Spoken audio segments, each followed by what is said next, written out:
Assalamu alaikum, my dear students of class 7. Welcome to your lecture of English. This is your instructor Aisha Salim, and it's our lecture number 20, and today is June 2nd June 2021, Wednesday. Students, in the previous video I had discussed about the change of pronoun in narration, direct and indirect speech.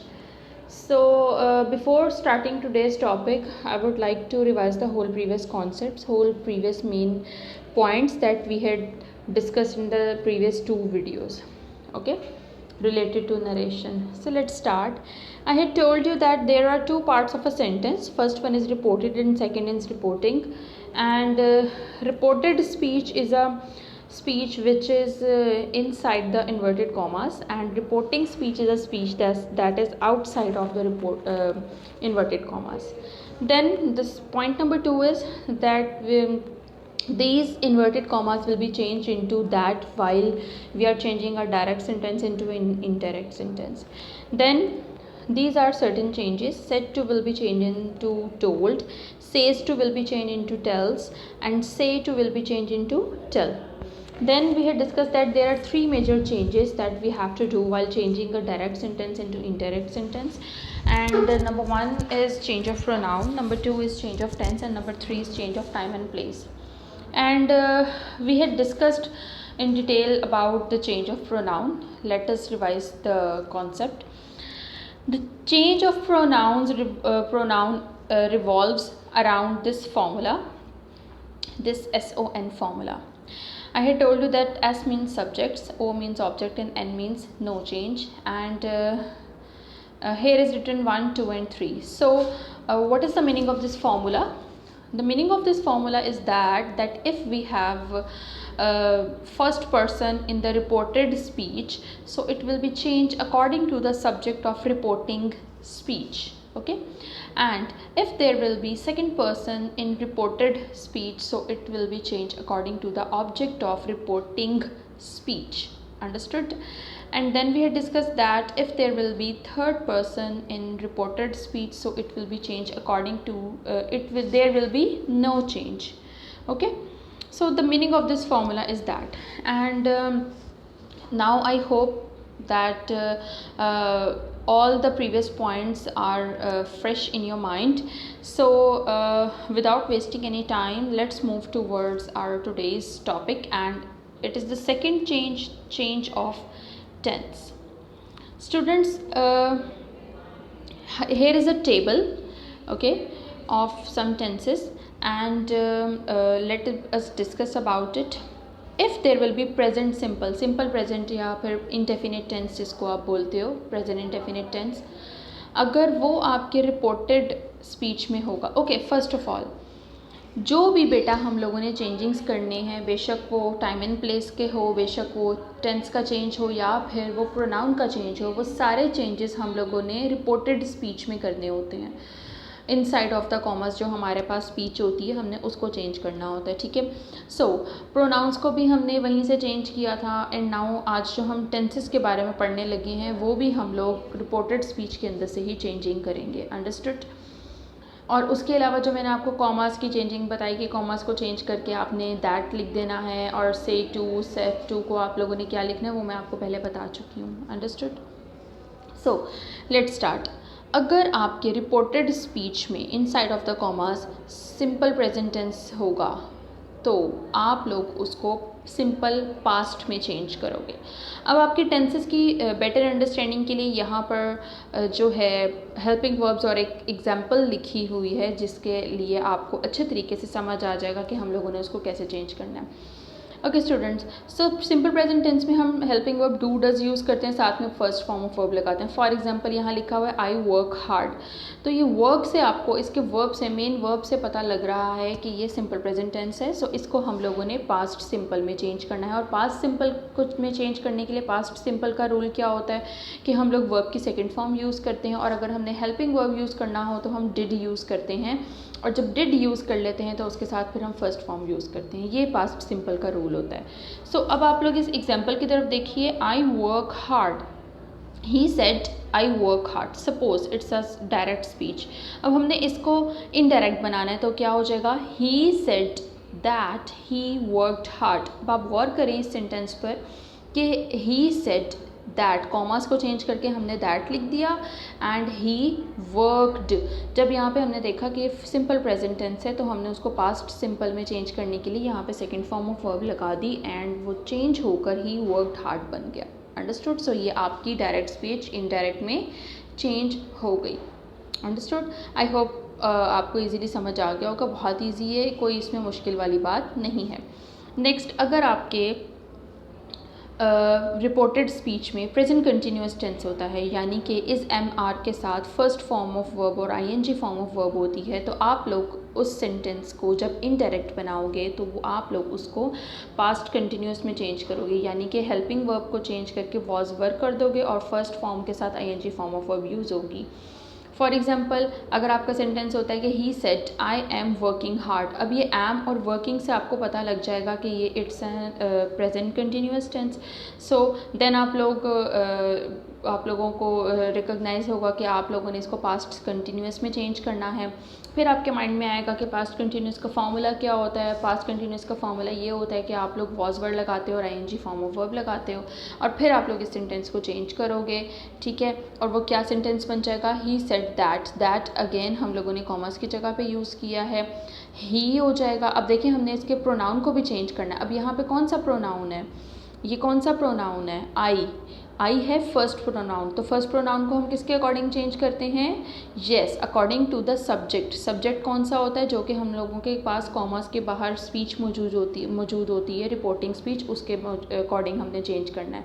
तो commerce के बाहर हमारे पास subject कौन सा है, subject है ही। सो यहाँ पर ही आ जाएगा, ही said that he was working hard. आप लोग एम वर्किंग को वॉज वर्किंग में चेंज कर दोगे, ठीक है, और ये आपकी इनडायरेक्ट स्पीच बन जाएगी।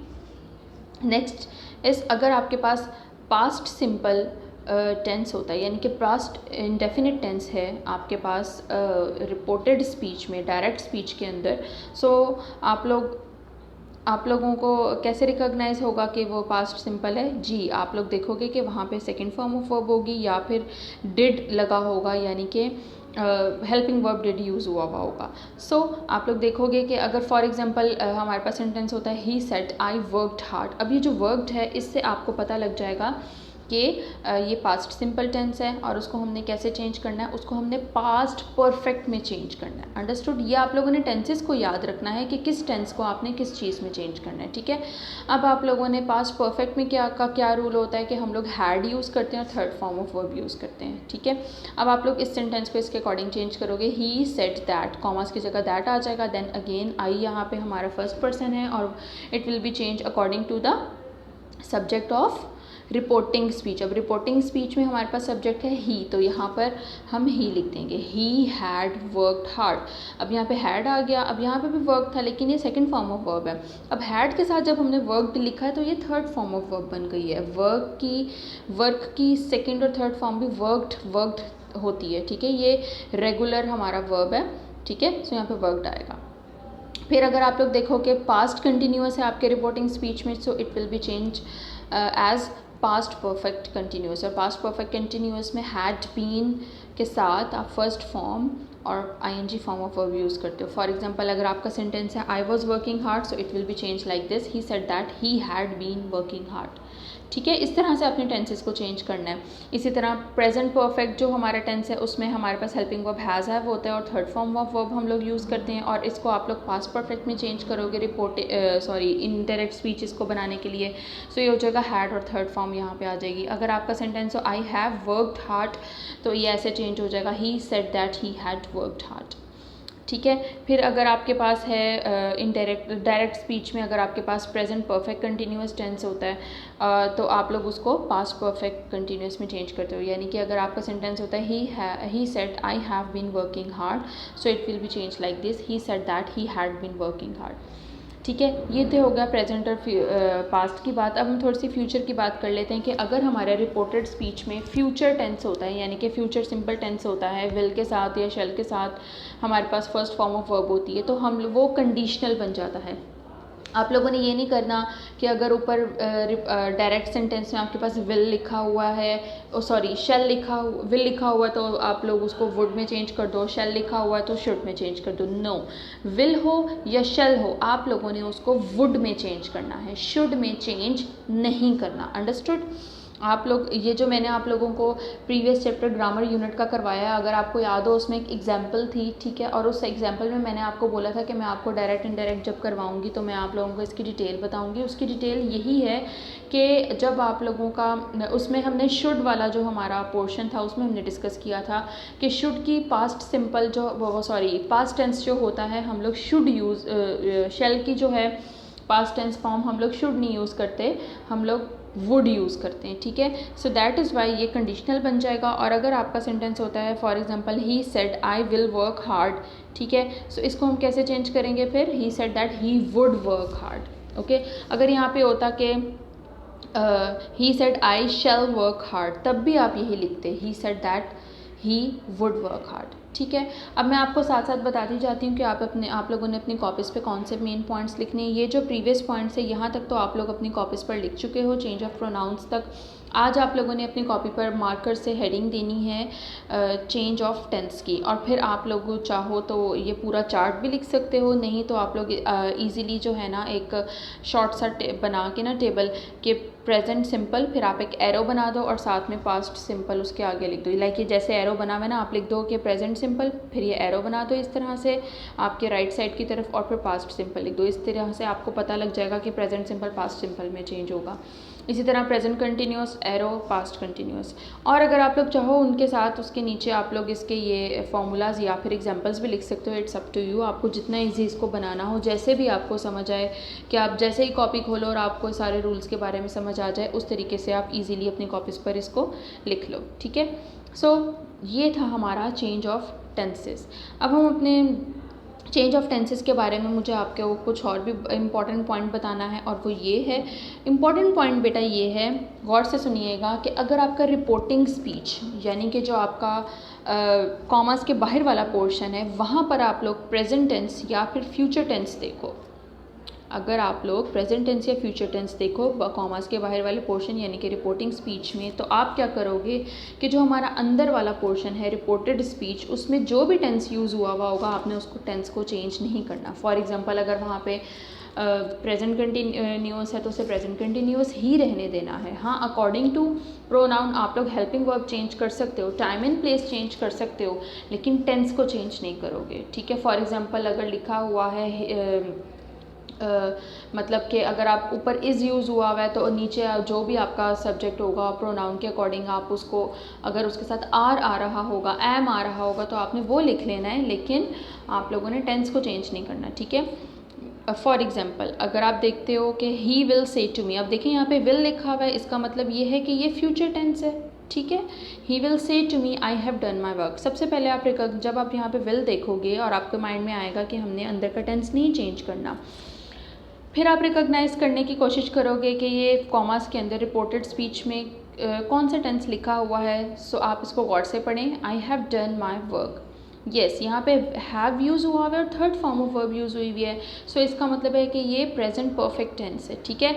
अब हमने जब इसको इनडायरेक्ट बनाना है तो उसको प्रेजेंट परफेक्ट में ही लिखना है, ठीक है, हमने कोई और टेंस नहीं बनाना, वरना तो हमारा प्रेजेंट परफेक्ट किस में चेंज होता है, यहाँ देखिए प्रेजेंट परफेक्ट हमारा पास्ट परफेक्ट में चेंज होता है। अकॉर्डिंग टू रूल्स हमें उसको पास्ट परफेक्ट में चेंज करना चाहिए और हैड के साथ third form of verb use करनी चाहिए। बट जब हमने देखा कि हमारे रिपोर्टिंग स्पीच में विल है तो हम उसको पास्ट में चेंज नहीं करेंगे, और ये सेंटेंस क्या हो जाएगा, ही विल टेल मी। से टू को मैंने आपको कहा था ना टेल में चेंज करेंगे, he will tell me, commas will be change into that. यहाँ तक हमने कर लिया। अब यहाँ पे आई लिखा हुआ है, तो आई कौन सा पर्सनल प्रोनाउन है, first, so it will be change according to the subject of reporting speech. Subject है ही, तो यहाँ पे ही आ जाएगा ही। अब ही हमारा प्रोनाउन चेंज हो गया, और ही के साथ हम लोग हैव नहीं यूज़ कर सकते, तो ही के साथ हैज़ यूज़ कर देंगे, डन हिज वर्क। अब हैज़ भी तो हमारा प्रेजेंट परफेक्ट का ही हेल्पिंग वर्ब है ना, ठीक है। सो हम लोगों ने, और उसके साथ थर्ड फॉर्म भी हमने यूज़ कर लिया है। सो हम लोगों ने क्या किया है, हम लोगों ने टेंस को चेंज नहीं किया, हम लोगों ने सिर्फ और सिर्फ जो है यहाँ पर प्रोनाउन चेंज किया है अकॉर्डिंग टू द सेंटेंस, और हम लोगों ने उसको इंडायरेक्ट बना दिया है। सो आप लोग याद रखिएगा। अब यहाँ पर देखें, यहाँ पे जितनी भी एग्जांपल्स थी, यहाँ पे डायरेक्ट स्पीच में हमने ही सेड। अब इस सेड से आपको पता लग जाएगा कि ये पास्ट टेंस है, और सेड, इस पास्ट टेंस की वजह से ही हम लोगों ने सारे टेंसेस को चेंज किया है। बट जब आपके पास रिपोर्टिंग स्पीच कॉमास के बाहर वाले पोर्शन में प्रेजेंट या फ्यूचर टेंस होगा, आप लोग अंदर का टेंस नहीं चेंज करोगे, सिर्फ और सिर्फ प्रोनाउंस को और टाइम एंड प्लेस को चेंज करोगे। ये बात आप लोगों ने याद रखनी है, ठीक है। That if reporting speech is in present और future tense, so the tense of reported speech will not be changed. Understood? So now this is our last topic. ये वाला भी पॉइंट आप लोगों ने अपनी जो है ना कॉपी पर लाजमी लिखना है, ठीक हो गया। This is our last point.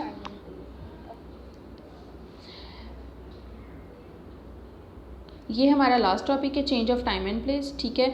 अब इसमें आपने क्या करना है कि ये थोड़े से चेंजेस हैं कि स्पेसिफिक वर्ड्स है सर्टेन, यहाँ पर हमारे पास उन वर्ड्स को हम लोग कैसे चेंज करते हैं। दिस हमारा जब रिपोर्टेड स्पीच में हमारे पास दिस होता है तो उसको हम दैट में चेंज कर देते हैं, देयर को दोज में, हेयर को देयर में, नाउ को देन में, टुडे को दैट डे में। तो ये आप लोगों ने लिख लेना है। बट यहाँ पे एक इशू है, एक प्रॉब्लम है इस पिक्चर में। यहाँ पर शेल को यहाँ पे लिखा हुआ है कि shall changes into should, and it's wrong. आप लोगों को मैंने अभी बताया कि शेल और will both will be change into would. So आप लोगों ने क्या करना है, यहाँ पर वुड ही लिखना है, ठीक हो गया। So this was all for today.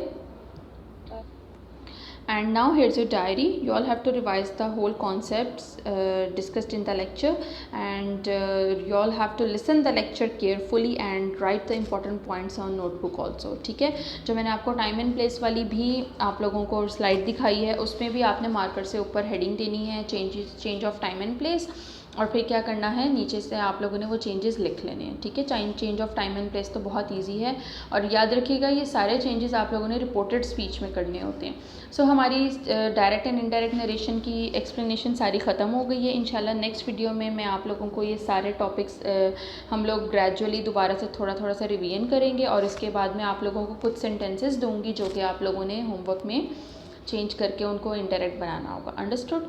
So that's all for now. Wait for my next video. Till then, अल्लाह हाफिज़ एवरीवन।